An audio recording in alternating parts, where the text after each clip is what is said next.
Lo pernah ngerasa kayak gini nggak? Kepala lo kayak lagi rame, tapi sebenarnya lagi diem. Mungkin lagi rebahan, tapi otak muter terus. Mikirin banyak hal, overthinking. Kebanyakan mikir, tiap keputusan kecil bisa jadi drama di kepala. Dan lucunya, kita overthinking bukan karena hidup kita berantakan. Justru kadang karena memang kita lagi pengen hidup yang lebih baik, tapi kita nggak tahu arahnya.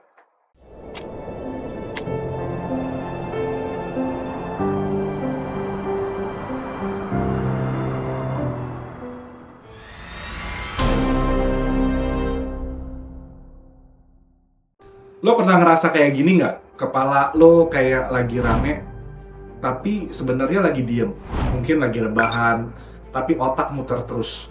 Mikirin banyak hal, overthinking. Kebanyakan mikir, tiap keputusan kecil bisa jadi drama di kepala. Dan lucunya, kita overthinking bukan karena hidup kita berantakan. Justru kadang karena memang kita lagi pengen hidup yang lebih baik, tapi kita nggak tahu arahnya. Saya pernah ada di fase itu. Saya dulu ikut organisasi nirlaba, aktif di kegiatan sosial, bantu acara bakti sosial. Tapi jujur aja waktu itu saya jalanin bukan karena dari hati yang tulus.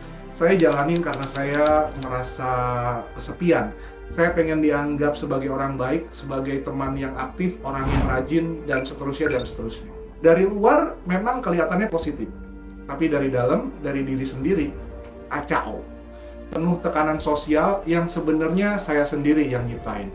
Setiap minggu saya mikirin, kalau gue nggak aktif, nanti gue dibilang apa ya? Kalau gue berhenti, gue jadi orang gagal kali ya. Kalau gue bilang enggak, nanti gue dijauhin nggak sama mereka. Jadi otak saya bingung, bikin skenario-skenario yang belum tentu kejadian. Dan saya capek bukan karena aktivitasnya, tapi karena kepala saya nggak pernah berhenti jalan.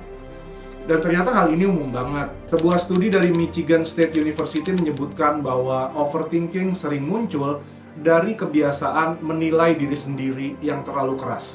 Orang yang perfeksionis, people pleaser, atau terlalu banyak seharusnya dalam hidup, ternyata mereka lebih rentan untuk overthinking.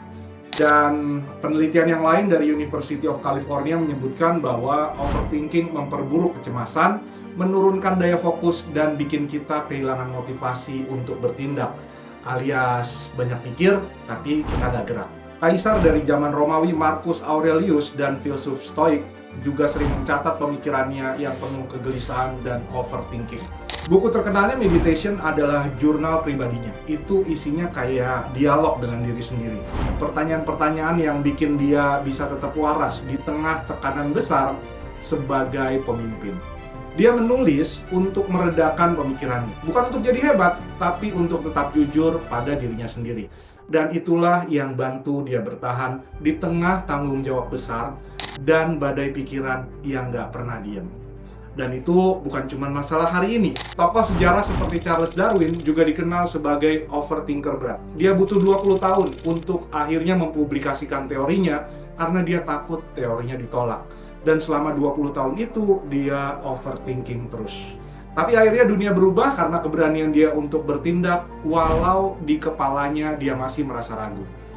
Jadi, kalau kamu sekarang lagi ngerasa kepala penuh banget, bukan berarti kamu lemah, bukan berarti kamu gagal.